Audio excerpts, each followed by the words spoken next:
오늘 우리 말씀 지난주에 한번 쉬었기 때문에 우리 과거로 돌아가서 다시 한번 이 말씀이 어떤 맥락에서 시작됐는가를 우리가 확인할 필요가 있죠. 우리 아시는 것처럼 이스라엘 백성이 시내산에서 꼭대기에서 하나님과 모세가 만나서 또 하나님께서 모세에게 언약궤, 그쵸? 언약판이죠. 율법이 적힌 하나님의 언약판을 이렇게 주고 계시는 과정에 있었을 때 이스라엘 백성이 산 밑에서 어떤 일을 벌였습니까? 금송아지를 만들어서, 그렇죠, 하나님 대신 금송아지를 모시고 섬기고 그걸 따라 우리가 가나안 땅에 가겠다라는 그런 망발을 했잖아요. 하나님께서 급히 모세를 또한 그래서 내려보내시고 가까이 와서 보니까 어떤 일을 벌이고 있었습니까? 그 금송아지를 만들어 놓고 거기서 끝나는 게 아니라 거기서 댄스를 하는 거예요. 그래서 성경에서 유심히 보시면 그 댄스도 빨가벗고 있습니다. 그러니까 이방 신전은 그 당시 항상 성적인 것과 관계가 있어요. 오늘도 나오지만, 그래서 빨개벗고 댄스하면서 바로 하나님이 제일 싫어하는 일을 했지 않습니까? 그러니까 그때 지상에서 가장 온유한 자라고 불리는 모세가 어떻게 했습니까? 너무 화가 나서 저나 여러분 같으면 못할 거예요. 모세가 보통 한 성격 하는 사람이 아니지 않습니까? 돌판을 어떻게 했어요? 하나님이, 이게 저자가, 여러분 책도요, 책 여러분 많이 사보시죠? 책인데 저자가 이렇게 사인해 준 책은 비싸요. 우리나라는 책을 별로 안 읽는데 미국 사람들은요, 유럽이나 미국 사람들은 책을 굉장히 많이 읽습니다, 우리보다. 그래서 저자가 이렇게 선물할 때요, 자기 아는 사람, 또 자기가 평소에 도움 준 사람 있잖아요. 그런 사람들한테 저자가요, 책 선물하는데 거기다 친필 사인을 합니다. 그럼요, 그게 몇 년 지나잖아요. 수십 년 지나면요, 경매 같은 데 나오면요, 그냥 값이 천정을 솟습니다. 그러니까 저자가 직접 써준 게 얼마나 귀한 겁니까? 그런데 세상에서 전무후무하게 하나님이 친필로 이 돌판에다가요, 하나님 직접 깎아갖고, 그것도 하나님이 십계명을 딱 써주신 거예요. 그게 진짜 국보 중에 국보고 보물 중에 보물이잖아요. 그렇죠? 근데 그 모세가 어떻게 했습니까? 그냥 그게 화난다, 이걸 던져서 깨버렸잖아요. 그게 뭘 상징합니까? 단순히 귀중한 걸 깼다 이 정도가 아니라요, 하나님과의 언약이 깨졌다, 이걸 상징하는 겁니다. 그래서 모세가 다시 한번 올라가서 하나님 앞에 엎드려서 간청을 했죠. 이 백성들이 죄를 졌으니까 이 백성이 잘할 테니까 같이 가주세요가 아니었죠. 우리 지난 시간에 배웠죠. 이 백성이 못났으니까, 이 백성이 목이 뻣뻣하니까 어떻게 달라는 거예요? 그래서 하나님이 가주셔야 합니다. 이렇게 중보기도를 간청을 드렸죠. 여러분 다 기억나시죠? 자, 이제 그런 상황에서 하나님이 오늘 어떻게 응답하시는가, 이것을 우리가 볼 차례인데요. 자, 여기 오늘 본문은요, 이 끔찍한 배신과 깨어진 언약 앞에서 하나님은 과연 어떻게 응답하시는가, 이 질문에 대한 세 가지 대답을 오늘 본문이 해주고 있습니다. 가장 먼저는요, 하나님께서는요, 멀리 하시는 것이 아니라 다가오셔서 자신의 긍휼을 보여주시고요, 그 다음에 그것에 이어서 거룩한 질투에 대해서 그것을 새롭게 가르쳐 주시고요, 마지막으로 이 거룩한 질투에 하나님의 경고를 어겨서 우상 숭배를 하게 되었었을 때 앞으로 어떤 내리막길을 걷게 될 것인가, 이것을 경고해 주시는 내용이 오늘 본문에 나와 있습니다. 그래서 다 같이 우리 10절 11절 다시 한번 보시겠습니다. 10절 11절 제가 한 번 더 받들어 읽도록 하겠습니다. 10절. 이에 그분께서 이르시되 보라, 내가 내 언약을 맺노니, 보세요, 지금 언약을 다시 맺어주시겠다 이렇게 말씀하시죠. 내가 아직 온 땅에서나 혹은 어느 민족 가운데서도 행하지 아니한 놀라운 일들을, 언약에 따른 놀라운 일들을 내 온 백성 앞에서 행하리라. 또 너와 함께 있는 온 백성의 주의 일을 보리니 이는 내가 너와 함께 행할 그 일은 무서운 것이기 때문이니라. 너는 내가 이날 내게 명령하는 것을 지키라. 보라, 내가 내 앞에서 아모리 족속과 가나안 족속과 헷 족속과 브리스 족속과 히위 족속과 여부스 족속을 쫓아내라. 이렇게 얘기하고 있죠. 여기 보세요. 지금 가장 먼저 우리가 10절에서 주목하셔야 될 내용은요, 지금 모세가 언약의 돌판을 깨트리는 것을 통해서 하나님과의 언약은 깨졌다, 그걸 보여주고 있죠. 근데 그 언약을 다시 세워주시는 분이 누굽니까? 하나님 스스로다, 이거를 보여주고 있습니다. 그래서 내가 언약을 맺노니라고 하면서 언약을 다시 세워주고 계시다라는 것을 하나님이 강조하시는데, 흥미로운 사실이 한 가지 있습니다. 여기 10절에 언약을 맺다라는 그 말, 히브리어 원어로는요, 카라트 베리트라는 말인데요, 이 카라트 베리트를 아는 게 중요한 게 아니라, 이 카라트 베리트란 말을 직역을 하면요, 우리나라 말로 직접적으로 번역을 하면요, 언약을 맺다가 아니라 자르다가 됩니다. 이상하죠? 언약을 맺는 게 아니라 언약을 자르다가 됩니다. 그럼 왜 그러냐? 여러분 보세요. 그 당시에는요, 언약을 맺는 방법이 있어요. 옛날 우리 같으면 약속 언약하면 어떡하죠? 사인하고 도장 찍고 인감도장 찍죠? 그렇죠? 예, 그리고 보증 쓰고 중요한 계약 언약일수록. 그런데 그 당시에는요, 사인하거나 도장 찍거나 인감도장이나 어떤 담보물 내는 게 아닙니다. 언약을 맺으려면요, 중요한 약속을 맺으려면요, 일단 짐승을 잡아서 쪼갭니다. 그리고 쪼개놓고 양쪽으로 벌려놓고 그 사이를 지나가요. 이게 제가 지어서 하는 얘기가 아니라 창세기 15장에 그 장면 나오죠. 하나님하고 아브라함이 언약을 맺는 장면이 나오는데 그때 그 모습이 이렇습니다. 15장 17절 18절 해가 져서 어두울 때 보라 연기 나는 화로와 타오르는 등불이 쪼개진 조각들 사이로 지나가더라. 바로 그날에 주께서 아브라함과 함께 언약을 맺어. 보세요. 지금 하나님을 상징하는 횃불이, 그렇죠, 짐승들 쪼개놓고 하나님을 상징하는, 하나님의 임재를 상징하는 횃불이 싹 지나가요. 원래 아브라함은 같이 지나가야 되는데 아브라함은 하나님이 잠들게 하셔서 이 언약은, 아브라함은 사람이기 때문에 100% 못 지키니까 내가 100% 책임질게. 그래서 하나님만, 그 하나님의 임재를 상징하는 불만 싹 지나가면서 그 쪼개진 짐승 사이로 싹 지나가는데 성경은 그것을 뭐라고 표현하고 있습니까? 주께서 아브라함과 언약을 맺으셨다. 짐승 사이 지나가는 게 언약을 맺었다. 이렇게 표현하고 있습니다. 이처럼 자른다는 말 자체가 언약을 맺는다라는 말이 될 만큼 언약의 본질은요, 피 흘림이에요. 그럼 왜 피 흘려야 되냐?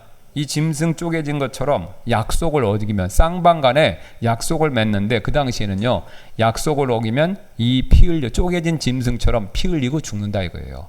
그러니까 성경에서 말하는 언약은요, 목숨을 담보로 한 약속입니다. 그래서 예수님께서도, 우리가 만찬하죠? 여러분 만찬하는 거 기억나시죠? 우리가 최근에 안 했는데 곧 한번 해야 되는데, 자, 예수님께서도 6월절 마지막 밤에 이렇게 말씀하셨죠? 누가복음 22장 20절 저녁 식사 후에도 또 이와 같이 잔을 대하시며 이르시되 이 잔은 너희를 위해 흘리는 나의 피. 근데요, 나의 피라고만 하시지 않고 곧 새의 상속 언약의 피. 보세요, 언약과 피를 연결시키는 거죠. 그러니까 우리가 포도주 잔을 마시죠? 빵만 먹는 게 아니라 이 잔이 뭘 상징합니까? 피죠. 근데 이게 그냥 피가 아니라 언약의 피예요. 언약의 피. 하나님이 우리의 구원에 대해서 약속을 해주셨는데 예수님의 생명을 담보로 해서 약속을 해주셨다, 이 뜻이죠. 자, 이처럼 언약의 본질은 죽음을 담보로 한 약속이 되는데 이거를 굉장히 잘 보여주는 예화가 하나 있어요. 일화가 있어서 제가 그걸 한번 소개해 드릴게요. 이거 보고 제가 감동을 받았습니다. 아마 우리 형제님들 가운데 감동을 받는 분이 있으실 수도 있어요. 그 감동받는 분들은 훌륭한 남편이라고 생각이 드는데요. 한번 제가 소개를 해드릴게요. 오늘도 우리 신학교, 저기 외국에서 신학생 왔잖아요. 그렇죠? 예. 그것처럼 미국의 이 콜롬비아 성경대학이라는 곳이 있습니다. 거기에 이제 총장님이 한 분 계셨어요. 근데 그 총장님이 사역을 너무 잘한 거예요. 그래갖고 그 사역이 너무, 그 총장님이 되고 학교가 막 번성하고 하나님이 많은 일을 맡기셨는데 앞불사 하필 그때 그 총장님 아내분이 알츠하이머 병 진단을 받으신 거예요. 여러분 알츠하이머가 뭔지 아시죠? 치매 증상에 따르지 않습니까? 그래갖고 이 아내분이, 총장님 아내분이 기억이 가물가물해지는 거예요. 그러더니 결국은 40년 동안 같이 살았던 남편의 얼굴을 못 알아보게 된 겁니다. 그러니까 사람들이 그때 그 총장님한테 이런 제안한 거예요. 총장님, 이제 아내분이 총장님 못 알아보잖아요. 그러니까 그냥 요양시설에 맡기시고 총장님은 하나님께서 이 학교 총장이랑 규정한 일을 맡기셨으니까 거기에 전념하시면 어떻겠습니까? 이렇게 이제 간청을 드린 거예요. 자, 그랬는데 이 총장님의 반응은 정반대였습니다. 오히려 총장직을 사임을 해버린 거예요. 그 왜 사임을 하십니까? 물어보니까 이 총장님이 이런 대답을 했다고 합니다. 나의 이 사임 결정은 사실 42년 전에 이미 내려진 것입니다. 나는 그때, 결혼식 때를 얘기하는 거죠, 병들 때나 건강할 때나 아내를 돌보겠다고 서약했습니다. 결혼 언약 있죠? 여러분, 결혼은요, 결혼식이, 우리 그리스도인들은요, 결혼식 그렇게 그 말 쓰면 안 돼요. 원래 성경적으로 하면 결혼 언약 그렇게 해야 돼요. 언약은 항상 뭘 담보로 한다고요? 죽음.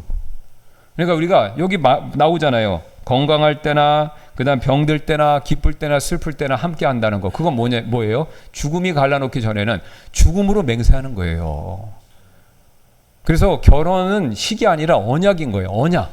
그러니까 뭐냐면 내가 내 목숨이 살아있는 한 이 아내한테, 이 남편한테 신실하겠다. 이걸 약속하는 거예요. 그러니까 이 총장님이 그걸 아니까 비록 알츠하이머에 걸려서 나를 못 알아보고 나는 지금 학교 일을 더 감당해야 되지만 하나님 앞에서 이미 서약한 거잖아요. 결혼 언약. 42년 전에 아플 때나 건강할 때나 함께 하겠다고 서약해서 나는 이것을 서약한 것을 지키기 위해서 관두겠습니다. 그렇게 얘기하고요. 마지막으로 이렇게 덧붙였다고 합니다.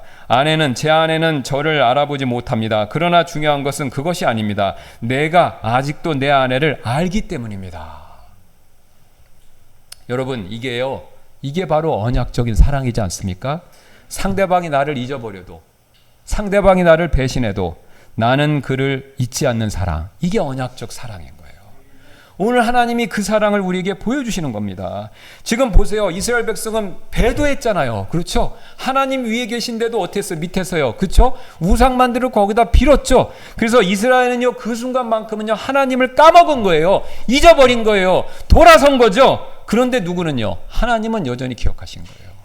하나님은 잊지 아니시고 여전히 이스라엘 백성을 기억하시고 보라 내가 언약을 맺노라 하면서 하나님이 먼저 앞장서서 나서시면서 홀로 언약을 다시 세워주시는 장면을 보여주고 있습니다. 이게 얼마나 놀라운 은혜입니까?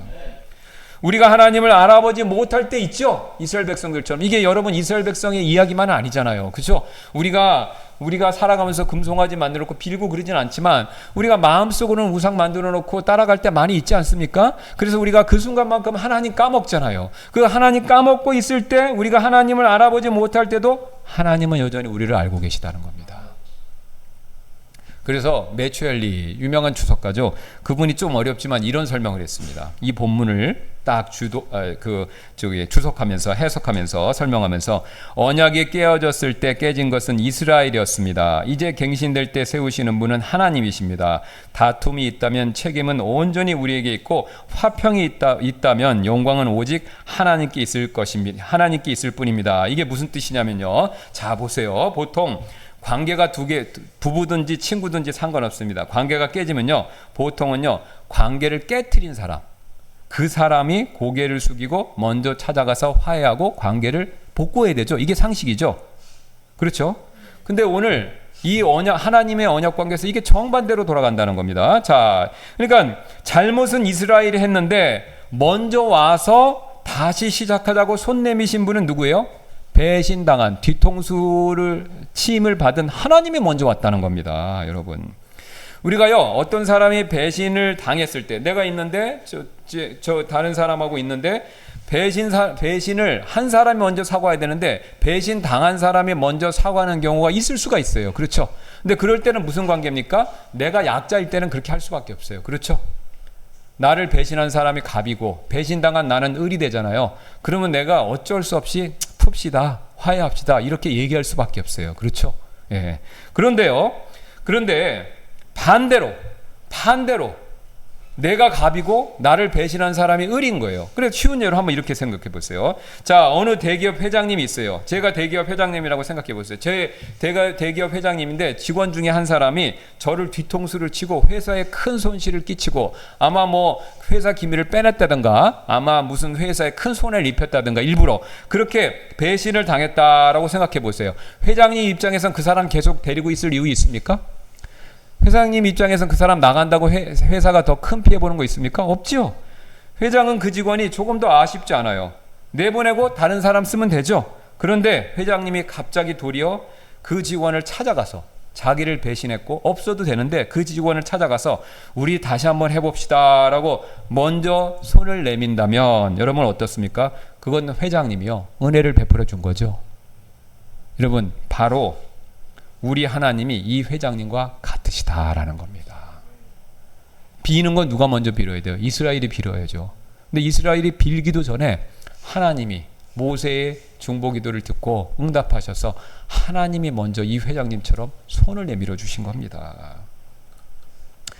우리 없이도 완전하신 분, 우리가 조금 더 우리에게 대해서 조금 더 아쉬움이 없으신 분, 많은 분들이 오해했어요. 하나님이 우리를 만드신 목적은 우리의 도움이 조금이라도 필요해서 우리가 영광 드리고 뭘 바쳐서 봉사하기 때문에 하나님의 일을 해야 되기 때문에 하나님이 우리를 만드셨다. 여러분 이거 잘못된 얘기예요. 예수님이 진작에 말씀하신 거 있죠. 돌들로도 아브라함 자손 만들 수 있다. 모세도 비슷한 얘기 했죠. 너를 통해서 새로운 민족을 만들 수 있다. 하나님은요, 우리로부터 뭔가 도움을 받으시려고 만들어낸 게 아닙니다. 우리 부모 자식 간엔 그럴 수 있어요. 부모가 자식을 낳고 길러주는 건요, 그땐 전적인 은혜예요. 근데 부모가 나이가 들고 힘이 없고 경제력이 떨어지면요, 자식의 도움을 부득불 받을 수가 있죠. 필요가 있죠. 근데 하나님과 우리의 관계는 그런 관계가 아닙니다. 하나님은 창조주고 우리는 창조물이에요. 하나님은 쇠하시지도 않고 나이 드시는 것도 없고 힘이 약화되는 것도 없고, 그죠? 하나님의 능력은 다함이 없어요. 그러니까 하나님은요, 우리한테 도움받을 일이 전혀 없어요. 근데 아쉬운 게 없는데도 하나님은요, 먼저 찾아와서 깨어진 언약을 회복시켜 주신다라는 겁니다. 여러분, 이게 사람과 맺는 언약과 하나님과 맺는 언약의 결정적인 차이점이에요. 그래서요, 우리가 하나님과 이렇게 화목하게 되었다면요, 우리에게 자랑할 것 있습니까? 없습니까? 없죠. 자랑할 것 없습니다. 언약을 깨트린 것은 우리인데 다시 언약을 세워주신 분은 하나님 그분 자신이기 때문에 그렇습니다. 그래서 우리는요, 모든 영광은 항상 하나님께 돌릴 수밖에 없다라는 것이죠. 자, 그런데 여기서 우리가 놓치지 말아야 할 부분이 하나 있습니다. 지금 하나님께서 세우시는 이 언약은요, 지금 공로가 아니라 긍휼에 기초한 언약이다라는 사실입니다. 지금 우리가 모세 언약, 지금 하나님과 이스라엘 백성 맺는 이 언약, 그리고 우리가 보통 율법의 언약 또는 모세 언약이라고 그러는데, 이 모세 이 언약을 율법의 언약을 우리가 보통은요, 이걸 앞뒤 문맥을 딱 자르고 십계명만 놓고 보세요. 십계명 놓고 보고 십계명만 앞뒤 잘라놓고 문맥 자르고 십계명만 딱 놓가지고 야, 이거 지켜야 복 받고 이거 지키지 않으면 저주받는다, 이렇게 생각하시죠? 그거 맞는 얘기입니다, 부분적으로. 그런데 문맥을 보셔야 돼요. 지금 왜 문맥을 보셔야 되냐면요, 하나님께서 내가 오늘 언약을 맺는다라고 선언하시기 전에 뭐라고 하나님이 자신을 소개하셨습니까? 6절 7절에서요, 긍휼이 많고 은혜로우며 죄를 용서하는 하나님이다라고 그렇게 자기를 소개하셨잖아요. 그래서 긍휼이 많기 때문에 내가 먼저 손 내밀어서 이 언약을 다시 한번 세운다, 이 십계명을 너희가 다시 한번 지키기 원한다, 이거예요. 그러니까 하나님이 지금 두 번째로 이 모세 율법을 주신 것은요, 이 언약을 주신 것은요, 너희가 이거 안 지키면 망하고 지키면 살고, 이게 아니에요. 이미 이스라엘 백성은 망해서 죽을 판이었는데 하나님이 살려주시고 그거를 지키라고 그런 거예요. 여러분, 이게 어떻게 비유되냐면요, 어떤 목사님이 이걸 적절히 설명했습니다. 십계명은 하나님의 일꾼을 위한 직무 지침서가 아니라 왕과 혼인한 신부의 혼인 서약이다. 이게 무슨 뜻입니까? 여러분, 결혼하셨을 때 언약을 맺고 서로 그렇게 결혼을 하면요, 상대방 배우자에 대한 의무가 있죠? 있지요? 예, 그 의무를 우리가 지켜야 되죠? 자, 그런데 여러분, 우리 신혼 초에는요, 그거를요, 잘 지켜요. 왜 그렇죠? 좋아하니까. 사랑하니까. 근데 좋아하고 사랑하는 게 식으면 어떻게 됩니까? 그냥 형식적으로 지키는 거잖아요. 의무감으로 지키는 거잖아요. 그러면요, 그때부터 어떻게 됩니까? 결혼 생활이 감옥이에요. 회사 근무하는 거랑 별 차이가 없어요. 회장님 사랑해서, 사장님 사랑해서 근무하시는 분 손 들어보세요. 없죠? 회사에서는 왜 근무하세요? 돈 받아야 되니까.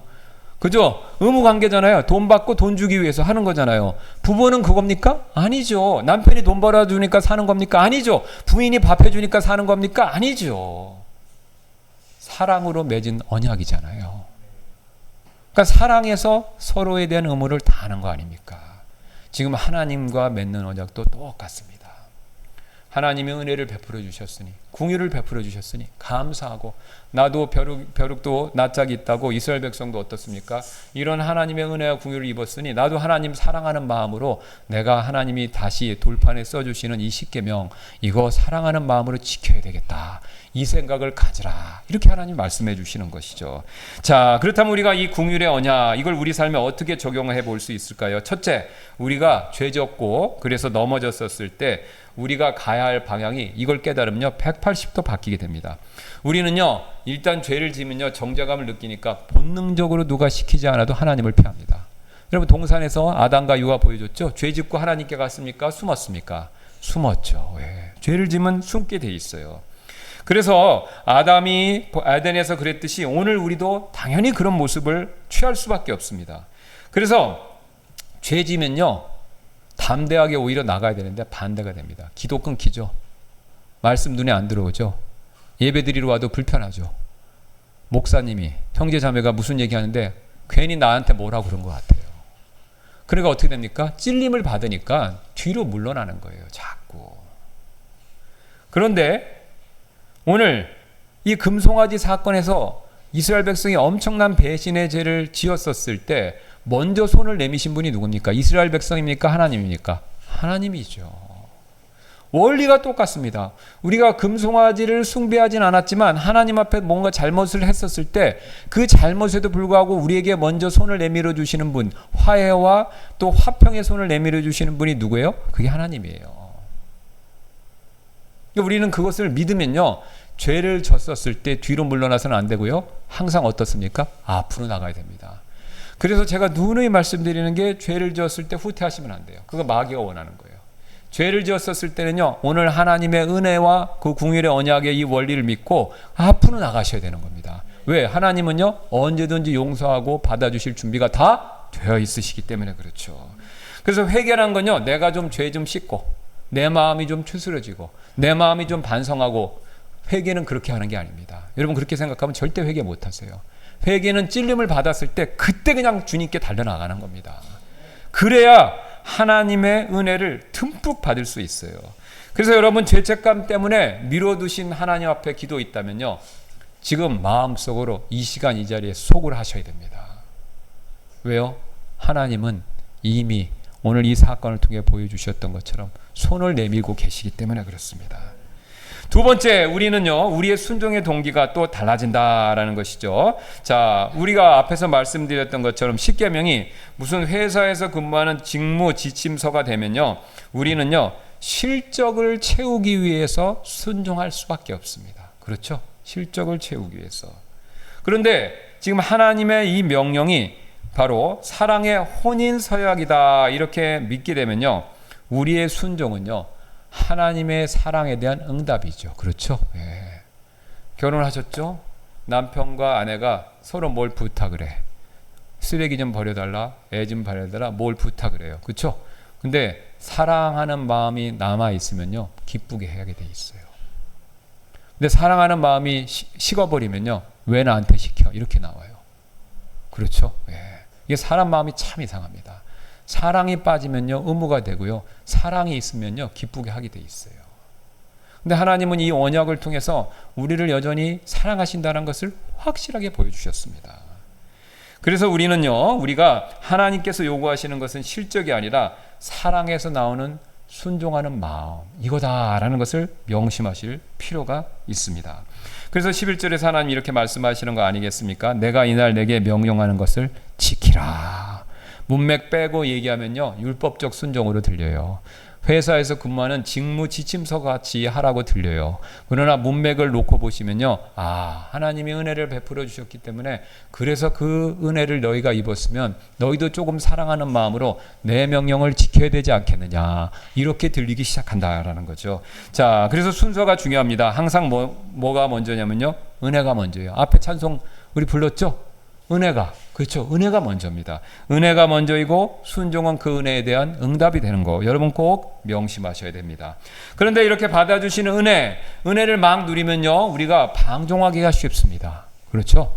우리 교회가 은혜 교회고 우리 교회의 저의 목회 방침이 뭐냐면 은혜로 하는 겁니다. 왜? 하나님 은혜 하나님입니까? 그런데 은혜로 하면요, 이게 안타깝게 열이면 열, 거의 모든 사람이 방종으로 처음에 빠집니다. 여러분 자녀들 길러보실 때 한번 보세요. 손주들 볼 때, 특히 손주 볼 때 그래요. 손주는 내 자식이 직접 자식이 아니니까 어떻게 못하잖아요. 그렇죠? 괜히 싫은 소리 하면 며느리 눈치 보이고, 그렇죠? 사위 눈치 보이니까 함부로 못합니다. 그래서 할머니 할아버지들은요, 손주한테 잘해줄 수밖에 없어. 반강제로 은혜를 베풀 수밖에 없어. 근데 은혜를 많이 베풀면요, 이 손주도 죄인이라 어떡합니까? 방종으로 흘러요. 그렇죠? 손주 이뻐, 할아버지가 손주 이뻐하면 뭐 잡는다고 그러죠? 수염 잡는다고. 여러분 그렇습니다.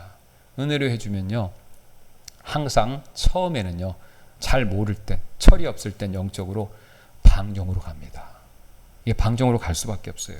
그런데 하나님께서는 그걸 아시기 때문에 이 은혜로 세운 언약은 결국은 하나님만을 예배하는 그런 경배로 이어져야 된다라는 사실을 오늘 가르쳐주고 계십니다. 그래서 오늘 12절 13절 볼게요. 자, 한번 보겠습니다. 너는 스스로 조심하여 내가 들어가는 땅의 거주민들과 언약을 맺지 말지니 그것이 너희 한가운데서 올무가 될까 염려하노라. 오히려 너희는 그들의 제단들을 파괴하고 그들의 형상들을 깨트리며 그들의 작은 숲을 베어낼지니라. 지금 하나님께서 두 가지를 명령하시죠. 가나안 족속하고 언약 맺지 말라. 그 다음에 그들의 제단과 형상과 작은 숲을 부수라. 이렇게 명령하시죠. 여기 보시면 제단, 형상은 다 알겠는데 작은 숲이 뭔가 궁금하실 수가 있는데요. 제가 간단하게 설명드리겠습니다. 이 작은 숲이란 말을 히브리어는요 아세라가 돼요. 그래서 개역성경은 아세라 이렇게 번역한 겁니다. 근데 아세라가 작은 숲인데 이게 그냥 아세라가 작은 숲 여기서 그치는 게 아닙니다. 이 당시 사람들은요 작은 숲 아세라를요 그 당시 그 가나안 사람들이 믿는 신이 있어요. 그 신이 엘인데 엘의 아내가 된다. 아내 신이다. 그리고 그 다음에 모든 신들의 엄마다. 왜? 최고 신 엘의 와이프니까 모든 신들의 엄마다. 그리고 그 엘이 신 중의 신이고 그 엘의 와이프니까 다산의 여신이다. 이렇게 믿었습니다. 그러니까 아세라는 뭐냐면요. 어머니 신이에요. 어머니 신. 이거 많이 들어봤죠? 어머니 신인데 그런데 이 숭배에는요 또 항상 매춘이 관계가 있습니다. 매춘이 관계가 되어 있어요. 자, 그래서 하나님께서는 이게 아세라는 신이 있는 것도 아니고 그렇죠. 그 다음에 다산의 축복은 하나님이 주는 거고 이런 목상이 주는 게 아니니까. 그러니까 이게 요 나무 있죠. 요 특정 나무를요 아세라 이거 신으로 만든 거예요. 그리고 그 나무를 기릅니다. 그래갖고 가나안 사람들이 주신이 누구냐면 바알이 알죠. 바알은 돌로 만들어 놓고 아세라는 나무로 만듭니다. 그래서 아세라 옆에다, 그러니까 바알 옆에다가 돌신 옆에 이걸 딱 석상을 옆에 만들어 놓고 여기다 가서 빌고 그 다음에 그 다산을 하기 위해서 거기서 그 다음에 성적 행위를 하는 거예요. 예. 그래갖고 해서 아세라를 신으로 막 섬기는데 그거 절대로 하지 말라. 그거를 다 없애버려라. 이렇게 지금 경고를 하십니다. 그러면 왜 하나님께서 이렇게 철저하게 부수라고 명령하시느냐? 이유가 있습니다. 바로 하나님의 은혜를 받은 사람은요 하나님께 배타적인 충성을 해야 돼요. 하나님이 그걸 요구하시는 거예요. 자, 그러면 왜 배타적인 충성을 요구하시느냐? 그 답이 14절에 나오죠. 14절 보겠습니다. 너는 다른 신에게 경배하지 말지니 바알도 하면 안 되고 아세레도 하면 안 되고 그 다곤에도 하면 안 되고 다른 신한테 절대 하지 말라는 거예요. 왜 하면 안 되냐? 이는 주가 질투라는 이름을 가진 질투하는 하나님이기 때문이라. 하나님 질투하시기 때문에 절대로 나 빼놓고 다른 신에게 엎드려 경배하는 거 눈 뜨고 못 본다는 거예요. 눈 뜨고 못 본다는 겁니다. 자, 그렇다면 하나님께서 자신을 질투하시는 하나님이라고 하시는데 그러면 이거 질투하는 거 별로 안 좋아 보이지 않습니까? 그럼 왜 하나님께서 마치 사람처럼 질투하시는 걸까요? 궁금하죠? 첫 번째는요. 이 질투라는 것은요 하나님에게 있어서 우리 사람처럼 단순한 기분이 아닙니다. 감정 문제가 아니에요. 이 질투는요 여기 성경에 나와 있죠. 하나님의 이름이에요. 질투라는 이름을 가졌다고 그러죠. 그러니까 질투가 하나님의 이름입니다. 그래서 이 질투라는 단어가 히브리어로 칸나인데요. 이거 놀랍습니다. 이 질투라는 단어, 칸나라는 단어가요 성경 전체에서 특히 구약에서는요 질투하는 이라는 이 단어가 하나님한테만 써 있어요. 사람한테는 한 번도 안 쓰였습니다. 이 질투하라는 칸나는 단어가 오직 하나님한테만 쓰인 거예요. 게다가 하나님께서는요 이것을 감정이라고 하지 않고 이름이라고 그랬죠. 근데 이게 유대인들에게 있어서 히브리인들에게 있어서 이름은 굉장히 중요합니다. 이름은 우리나라 사람들은 아이가 태어나면 그 사람이 어떻게 되면 좋겠다. 아이가 잘 됐으면 좋겠다. 그래서 미래에 좋게 될 모습을 바라면서 이름을 짓죠. 그렇죠? 예, 그렇게 이름을 지어요. 그런데 히브리인들은 그렇게 짓는 것도 있지만 아이가 태어났을 때 그 태어난 특징을 딱 보고 아이의 특징을 그대로 반영하는 걸 이름으로 삼아요. 오늘 우리가 어린이 예배 때 에서, 그렇죠? 에서 왜 이름이 에서입니까? 털복숭이, 빨간 사람. 그러니까 리브가가 애를 낳는데 산파가 애를 딱 보니까 쌍둥이 둘이 낳았어요. 근데 먼저 나온 애가 새빨개, 털도 많고, 오, 얘는 새빨간 애네, 털 많은 애네, 그러니까 털 많고 빨간 애, 에서 이렇게 된 거예요. 그러면 야곱은 왜 야곱 됐습니까? 에서가 나오는데 산파가 애를 받으니까 그 동생 야곱이 형이 뒤꿈치를 받고 딱 나오는 거예요. 근데 뒤꿈치 잡는 건 반칙이잖아요. 동서고금을 막론하고. 그러니까 뒤꿈치 하고 나오니까 얘 반칙이네? 반칙하는 애 거짓말쟁이 야곱 이렇게 된 겁니다. 그러니까 이름은 유대인들에게 있어서 이름은요 그 사람의 특징을 가르쳐 주는 거예요. 그 사람이 누구인가라는 걸 가르쳐 주는 겁니다. 그러면 똑같이 하나님이 질투하시는 하나님이다 그러면요 하나님이 어떤 분이라는 거예요? 질투가 나의 본성이다, 성품이다 이겁니다. 그러니까 하나님은요 질투가 자기의 본성이에요. 두 번째로 그러면 하나님의 질투 이거는요 구별하실 게 있습니다. 하나님의 질투는 시기가 아니에요. 오히려 열심이기 때문에 하나님은 질투하신다 이렇게 얘기하고 있습니다. 이 질투로 번역된 이 단어 있죠. 이 칸나 이 말에 이 어근을 파고 들어가면요 이 질투란 말이 칸나란 말이 칸나가 질투가 되는데 문맥에 따라서는요 열심으로 번역이 됩니다. 그러니까 질투는 열심이라는 의미를 내포하고 있는 거예요. 그래서 이사야 9장 7절에 있죠.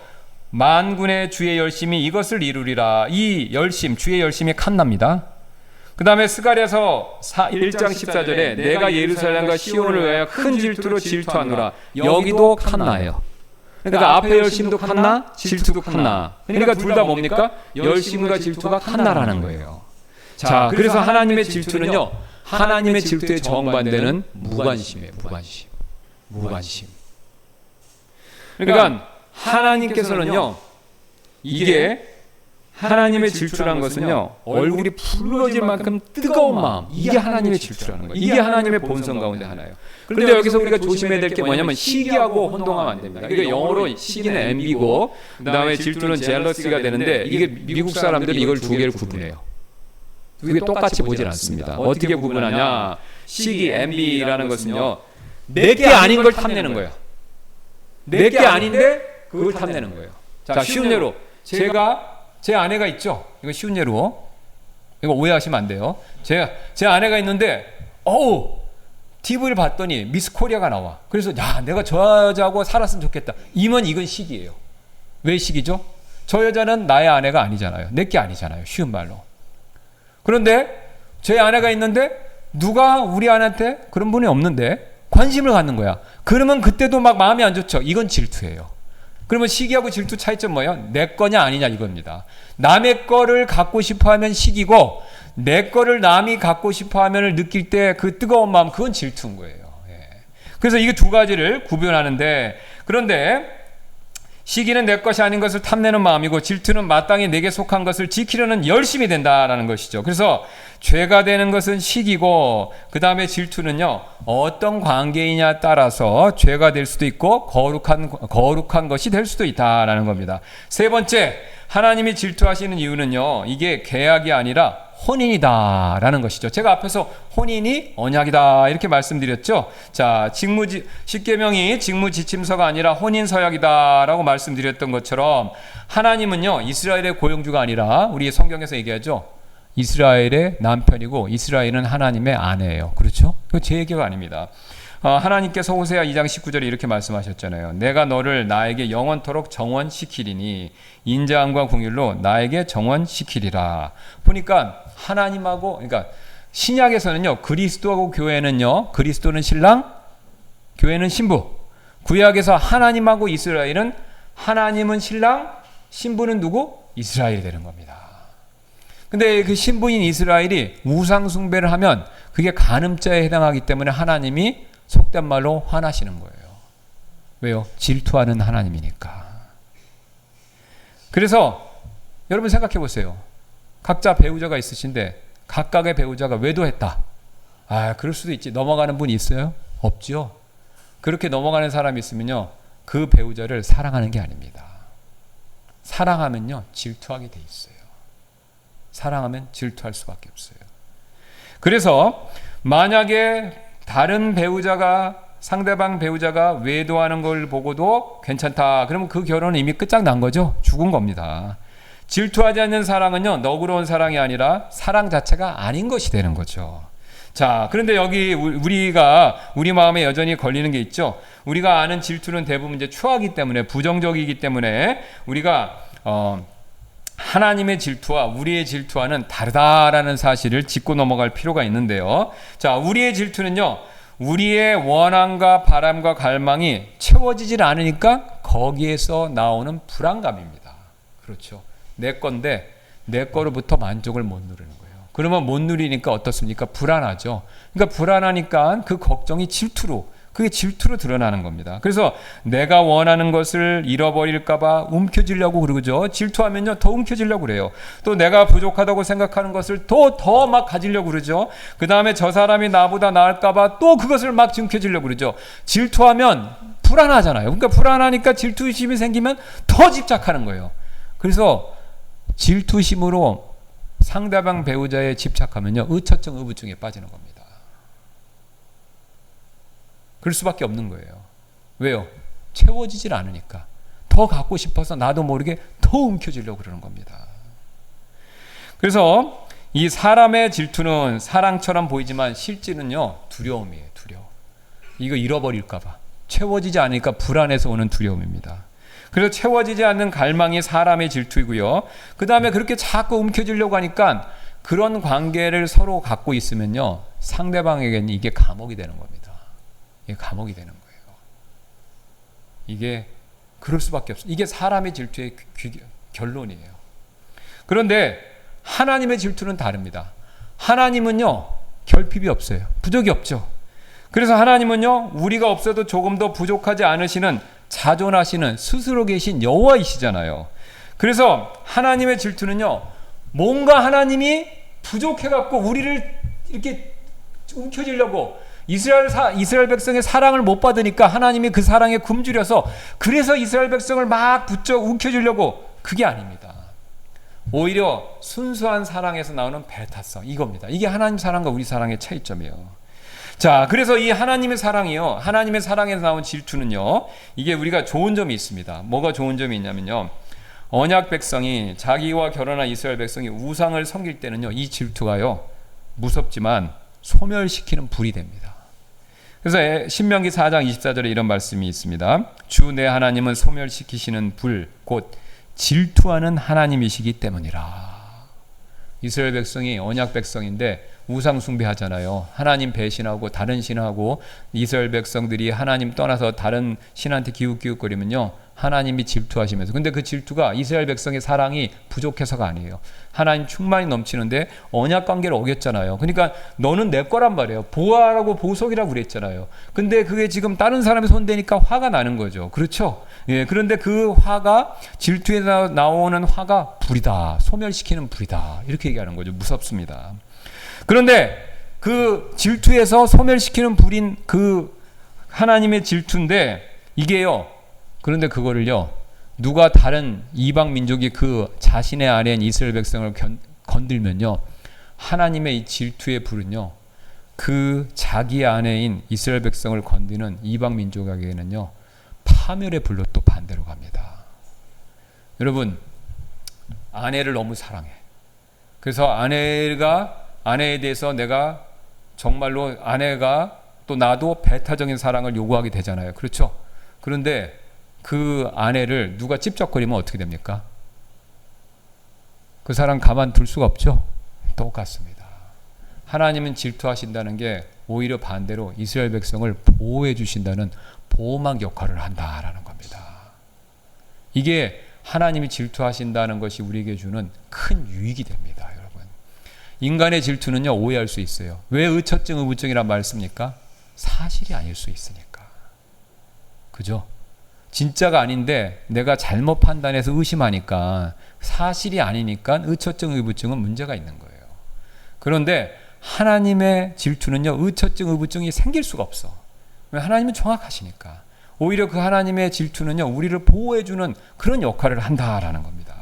자, 그래서 우리가 이 하나님의 질투하시는 하나님 앞에 어떻게 응답을 해야 되냐라고 했을 때요, 질투하시는 하나님은요, 하나님 우리를 질투하시니까 우리가요, 마음의 절반만 하나님한테 순종하고 사랑하는 건 절대 안 받아요. 여러분, 아내를 사랑하는데 아내는 나한테 반쪽 사랑만 줘. 그럼 그 사랑 받으시겠습니까? 못 받죠.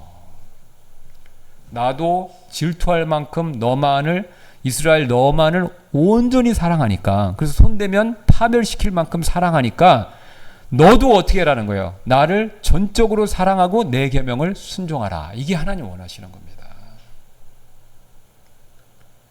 그래서요, 여러분 이게 부담스럽게 들릴 수 있지만 반대로 한번 생각해 보세요. 하나님이 우리를 반쪽만 사랑한다고 생각해 보세요. 그러면요, 자신의 약속도 반쪽밖에 안 지킬 수 있다라는 귀결에 도달할 수밖에 없어요. 그렇죠? 아내가 있는데 남편인데 나를 반만 사랑해. 그러면 결정적인 때, 내가 어렵고 힘들 때 아내나 남편이 나를 반만 도와줄 거 아니에요. 그렇죠? 그러니까 나이 먹으면 이게 섭섭한 게 생기는 거 아닙니까? 그렇죠? 예. 젊었을 때는 잘하다가 나이 먹고 힘없고 건강 나빠지고 그러면요, 서로 반밖에 못 도와주는 겁니다.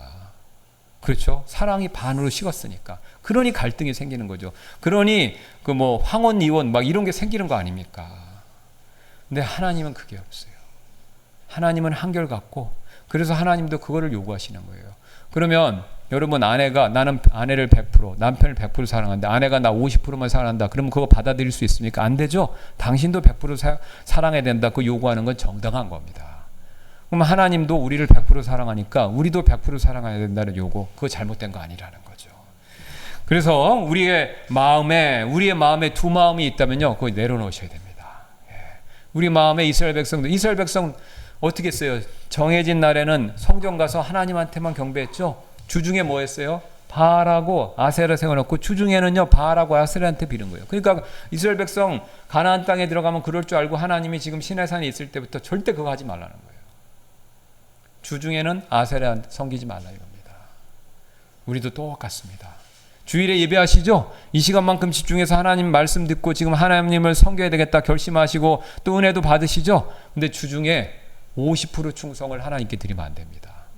반쪽 사랑을 드리면 안 돼요. 주중에도 똑같이 드리셔야 됩니다. 이게 하나님 원하시는 거예요.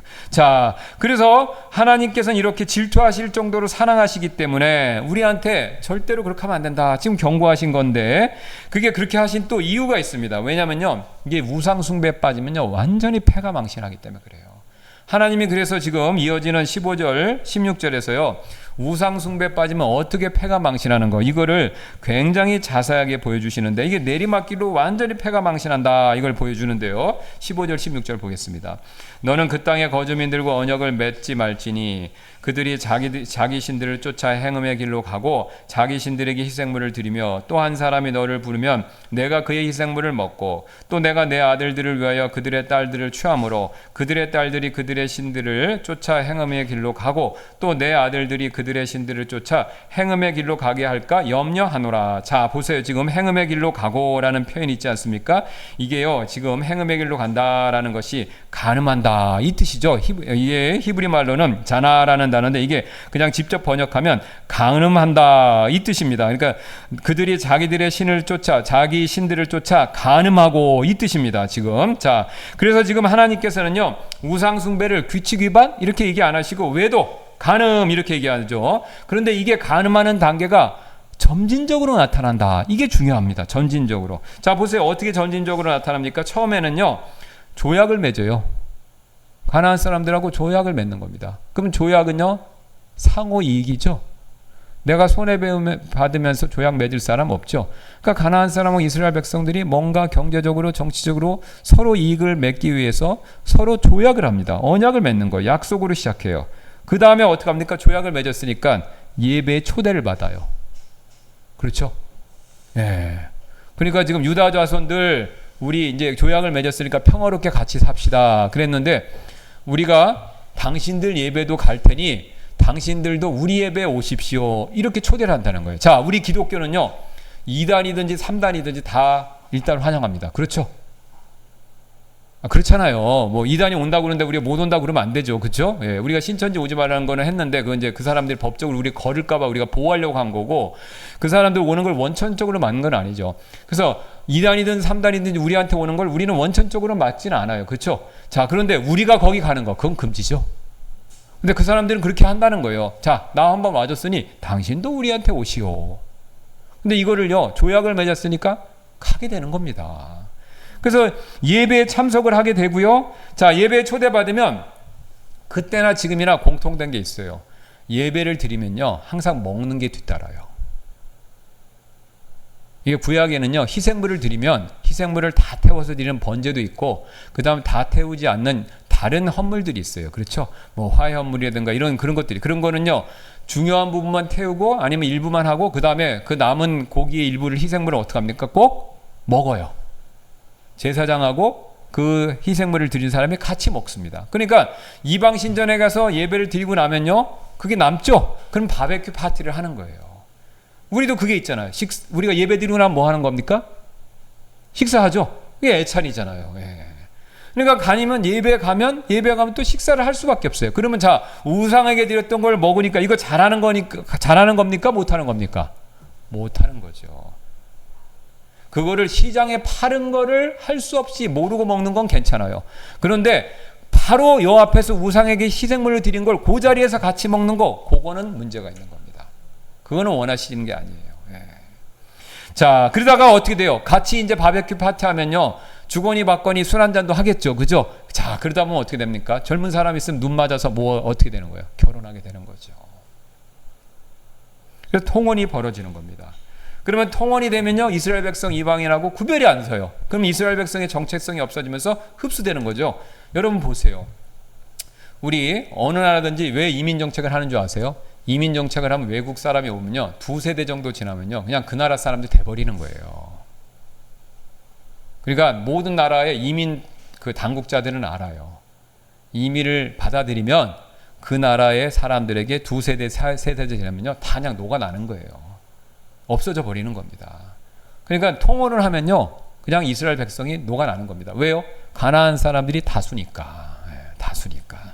자, 그래서 이 경고가 실제로 이루어졌죠. 그러니까 통혼하고 막 되니까 우리 사사기 공부하는데 사사기 어떻게 됐습니까? 점점 밑으로 내려가서 결국은 막 마지막 사사인 삼손은 어떻게 돼요? 가나안 여자하고 결혼하고 막 가나안 여자하고 막 썸씽이 나갖고 난리 나지 않았습니까? 그래서 나중에 들릴라한테 막 넘어가갖고 눈 뽑히고 그렇죠? 예. 결국은 불행한 최후를 맞이하지 않았습니까? 그래서 그 경고 그대로 일어난다라는 겁니다. 그래서 이게 결국 이스라엘 백성에게 일어났고 솔로몬도 바로 그런 일을 겪었고 그 뒤에 이스라엘 백성이 계속해서 그런 일을 겪었습니다. 그래서 하나님이 그걸 미리 알고 경고를 하신 겁니다. 쐐기를 박으신 거죠. 너는 너를 위해 주저한 신들을 만들지 말지니라. 왜요? 그거 만들면 그게 멸망의 시작이기 때문에 그렇습니다. 이게 만들어 놓는다고 하나님이 천둥번개를 내서 벌을 주시는 게 아니에요. 이게 만들면요, 이게 점진적으로 점점 나빠지면서 가나안 족속화되고 그러면 하나님이 할 수 없이 토해내셔야 되잖아요. 그러니까 이스라엘 백성이 추방되고 70년 포로 생활하고 지금도 이렇게 2000년 동안 헤매고 다닌 건 뭡니까? 우상 숭배해서 그렇습니다. 예수 그리스도를 버리고 우상 숭배하니까 저렇게 된 거예요. 자, 그래서 하나님께서요 지금 그것을 쭉 경고하고 계시는데 오늘 우리가 하나님의 명령은요 지금 이방에 제단을 부수는 것으로 시작하지만 사실은 그게 우리한테 영적으로 중요한 거울이죠. 바로 뭡니까? 그 전쟁터가 우리 마음에서 일어납니다. 우리는 지금 우상을 만들지도 않고 거기에 엎드리는 분은 없어요. 기독교인이. 그런데 이 우상 숭배는 결국 어디서부터 시작하는 겁니까? 마음이죠. 이 마음이 전쟁터입니다. 그래서 이 마음의 우상은요 우리의 텅 빈 마음에 갑자기 쳐들어오는 것이 아니다라는 거죠. 이 우상은요 항상 우리 마음속에 이 갈망, 원함, 바람을 틈타서 들어옵니다. 이거를 제일 잘 보여주는 안 좋은 케이스가 누구냐면 그게 다윗이에요. 여러분 이 다윗은요 하나님께서 내 마음에 맞는 사람이다, 합하는 사람이다라는 그렇게 칭찬을 받았고요. 그 다음에 이 다윗이 얼마나 하나님에 대한 갈망이 컸던지 주는 나의 목자시니 내가 부족함이 없으리로다. 그 유명한 시편 23편을 그것을 썼을 정도로 하나님을 사모하고 하나님을 원하고 하나님을 갈망했던 대표적인 사람. 그러니까 앞에서 말씀드린 대로 뭡니까? 하나님의 마음에 맞는 사람이다라고 그렇게 칭찬을 받았죠. 그래서 그는요 갈망이 정말 하나님에 대한 갈망이 굉장히 컸던 사람이고 그래서 시편 63편 1절 가면요 내 혼이 주를 갈망하며 내 육체가 주를 사모한다. 그리고 시편에요 많은 시편들 보면요 그 주옥 같아요. 왜 그렇죠? 다윗이 하나님을 사모하고 원하고 바라는 그 갈망이 그냥 구구절절하니까 그렇죠. 예. 그 시편에는 엄청나지 않습니까? 자, 그렇게 넘쳐나는데 그의 추락은요, 이 갈망이 식거나 줄어들어서 온 것이 아니라 이 갈망이 하나님한테 향하고 있던 갈망이, 하나님한테 인정받고 정도로 하나님을 추구하던 그 다윗의 갈망이 어느새 자기도 모르게 하나님을 떠나서 다른 방향으로 바꿔졌기 때문에 일어난 일이다라는 겁니다. 여러분 아시는 것처럼 다윗이 언제 죄를 졌습니까? 지붕에 올라가서. 그렇죠? 그런데 흥미로운 게 있어요. 다윗이 지붕에 딱 올라갔을 때, 그가 지붕 옥상을 거닐었을 때 그게 상징하는 게 있습니다. 그의 전성기였어요.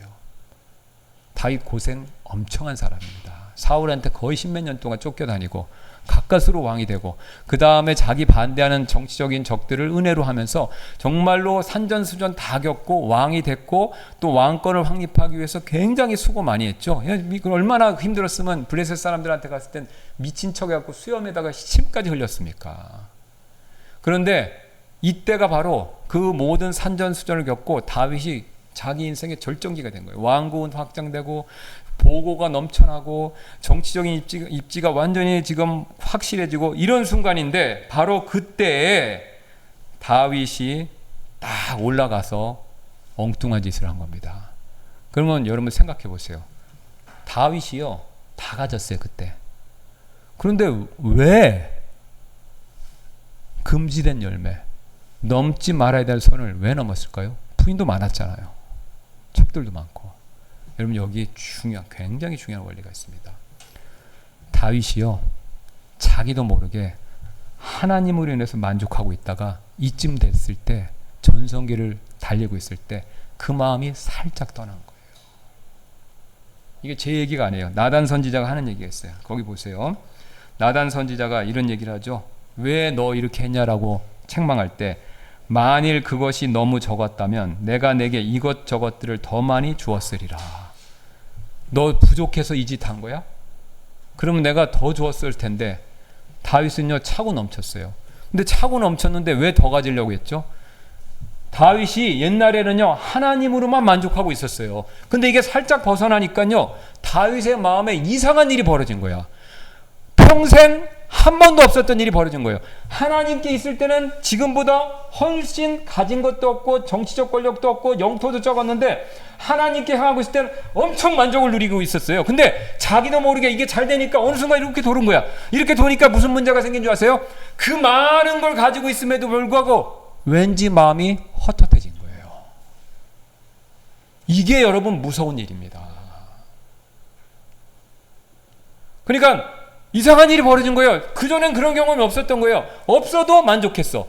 그런데 마음이 살짝 도니까 그렇게 많이 줬는데도 그것도 부족하다는 거예요. 여러분 이게 다윗의 아들인 솔로몬이 했던 겁니다. 헛되고 헛되고 헛되도다. 솔로몬도 똑같은 일을 겪은 거예요. 솔로몬 젊었을 때, 어렸을 때 잘했죠? 주의 백성을 제가 재판할 수 있게 지혜를 주세요. 그러니까 하나님의 보너스로 부와 명예도 주셨잖아요. 솔로몬이 그때는요, 하나님께만 향했던 거예요. 그래서 만족을 얻었던 거예요. 그런데 어떻게 됐습니까? 부유해지니까 마음이 확 돌았잖아요. 그 이방 그 왕비들이 마음을 확 돌렸잖아요. 그러니까 마음을 이쪽으로 돌리니까 그 다음부터 어떻게 됐습니까? 다 해보고 나서 솔로몬이 한 게 뭐예요? 헛되고 헛되고 헛되도다. 자기가 도서관도 짓고 모두 해보고 모두 보고. 왜요? 하나님 안에서 그 갈망이, 하나님을 향할 때는 생명의 저장고니까 막 충만하게 체험받았는데, 이걸 딱 돌고 이쪽 가니까 왕궁을 접어도 마음이 허해. 금은보화로 왕궁을 치장해도 뭔가 부족해. 아내를 많이 얻어도 뭔가 부족한 거예요. 계속 부족한 거예요. 그래서 솔로몬이 그 부족한 걸 채워보려고 이것저것 다 해봤는데 결론은 안 채워지더라. 다윗이 딱 거기에 걸려드는 겁니다. 그러니까요, 다윗이 헛헛하니까 넘지 말아야 될 금단의 열매에 손을 댄 겁니다. 여러분 똑같습니다. 우리도요 참된 목자이신 주님, 우리에게 생명의 저장고 역할을 하시는 주님에게서 만족을 얻는 일에서 살짝 벗어나면요, 다윗과 같은 행동을 할 수 있어요. 그건 다윗과 솔로몬의 얘기만이 아닙니다. 물론 레벨은 다르죠. 이 사람들은 통이 크고 손이 크니까 크게 즐긴 거고, 우리는 작은 레벨에서 하는데 우리도 똑같다라는 겁니다. 그래서 우리가 이거를 막으려면 어떻게 되냐? 여러분, 우상은요, 우리의 갈망을 빼앗아가거나 없애는 게 아니에요. 갈망의 방향을 자기에게 이렇게 돌리게 하는 겁니다. 이렇게 속삭이는 거죠. 요거 하나만 더 얻게 된다면 너는 만족하고 행복하게 될 거야. 요 말에 속는 겁니다. 우상 숭배의 본질은요, 우리의 채워지지 않는 갈망을 우상이 채워주겠다고 약속하고 그 약속에 속아서 우리가 생명의 근원이신 생수이신 하나님과 그리스도를 떠나서 세상과 세상에 있는 것에 우리의 갈망을 체험받으려고 하는 것, 이게 바로 우상 숭배의 본질입니다. 그래서 우리가 이것을 피하려면요, 세 가지를 실천하실 필요가 있어요. 첫째, 첫 번째 단계부터 끊어야 돼요. 오늘 하나님도, 다윗도 그랬고, 다윗은요 처음부터 살인한 거 아니에요. 그렇죠? 올라가서 쳐다보지 말았어야 돼요. 그거부터 해야 되죠. 오늘 하나님도 똑같아요. 하나님도 처음에 뭐라고 그러죠? 처음에 뭐라고 해요? 언약부터 끊으라고 그러죠. 이스라엘 백성이 가나안 사람들하고 접촉하자마자 우상 숭배한 게 아닙니다. 결혼한 게 아니에요. 첫 번째 뭐 하지 말라고 그랬어요? 언약을 맺지 말라고 그러잖아요. 첫 단계부터 끊으라 이렇게 말씀하는 겁니다. 그러니까 우리는 첫 번째부터 끊어야 돼요. 우리의 첫 번째 짓는 그 유상에 대한 유혹부터 끊어야 되고, 그 다음에 마음만 먹고 멈추면 안 됩니다. 행동의 결단이 있어야 돼요. 자, 지금요, 하나님은요, 마음의 결심으로 충분하다. 그렇게 말씀 안 하시고요, 제단도 헐라, 형상도 깨트려라, 숲을 베어내라. 라고 구체적인 행동 지침을 주시죠. 그러니까 우리가요, 결심만 갖고 우상이 해결되는 게 아닙니다. 우상이 헐어지는 게 아니에요. 여러분, 우리가 우상으로 삼는 게 있으면요, 그거를요, 과감하게 없애는 행동을 또 하셔야 돼요. 그게 우리 핸드폰 안에 있는 어떤 앱이라면 그거 지우셔야 돼요. 그거 지우셔야 됩니다. 그 다음에 나쁜 친구라면 그 친구하고 연락 끊어야 돼요. 나를 자꾸 악의 길로 인도한다면. 그 다음에 집에 가다가 꼭 거기 들려서 엉뚱한 짓 하면요, 가는 길을, 김유신 장군 알죠? 그렇죠? 피해서 가야 돼요, 여러분. 피하라고 그랬잖아요. 그 다음에 혼자 해결 안 되면요, 믿을 만한 사람, 교회에서 영적으로 믿을 만한 사람, 목회자나 또 우리 집사님이나 아니면 그 경건한 사람들한테 솔직하게 얘기하고 기도 부탁하셔야 됩니다. 행동이 따라줘야 된다라는 거죠. 그 다음에 세 번째가 제일 중요한데, 우리의 원함과 바람과 갈망을요, 그리스도께로 항상 돌리셔야 됩니다. 이게 제일 중요해요. 자, 다윗의 이야기가 보여주었듯이 우상은요, 우리의 갈망을 붙들고 이것이면 만족하리라 그렇게 약속하지만요, 세상의 어떤 우상도 그 약속을 지켜줄 수가 없다. 솔로몬 해봤잖아요. 안 된다, 헛되다 얘기하지 않습니까? 여러분, 돈 생각해 보세요. 우리가 지금 이 시대, 자본주의 시대에 제일 우상으로 첫 번째로 삼는 게 뭡니까? 돈이죠. 그럼 왜 돈을 우상으로 삼습니까? 돈이 있어야 인정받는다. 우리 인간은 인정받고 살아야 돼요. 그런데 그 인정받고 싶어하는 마음의 원함과 바람과 갈망을요, 그게 돈이 해준다고 믿으니까 그냥 돈한테 돈 벌려고 막 눈독이 올라 있는 거죠. 그게 돈독이 올라 있는 거죠. 그 다음에 또 돈이 있으면 나를 안전하게 지켜줄 수 있다. 그 생각 있잖아요. 그죠? 노후자금. 그죠? 네. 그 다음에 그러니까 우리가 돈이 나를 안전하게 살아가는 동안 안전을 지켜줄 수 있다고 생각하니까, 그러니까 막 돈에다가 우리가 막 돈을 벌려고 애를 쓰는 겁니까? 왜 돈을 벌려고 애를 쓰냐면, 돈이 안전하고 싶어하는 내 원함과 바람을 채워줄 수 있다라고 그렇게 착각하니까 그런 거예요. 그 다음에 또 돈이 아플 때 나를 살려줄 수 있다 그렇게 믿으니까 어떻게 해요? 돈 없으면 죽는다 그러죠. 예. 여러분, 근데 돈이 나 인정해주고 나 안전하게 해주고 나를 정말 살려줄 수 있습니까? 잠시 잠깐은 그런 것 같아요. 여러분, 돈 많아도요, 손가락질 당하는 사람 많아요. 그렇죠? 돈이 부자라고 그래서 꼭 사람들이 인정해주는 거 아닙니다. 돈 많고도 나쁜 사람이라고 지탄받는 사람 많지 않습니까? 그러니까 돈이 인정받게 해주는 게 아니라는 거예요. 만능이 아니라는 겁니다. 그 다음에 돈이 있다고 돈이 나를 안전하게 지켜준다? 그거 아니죠. 그렇죠?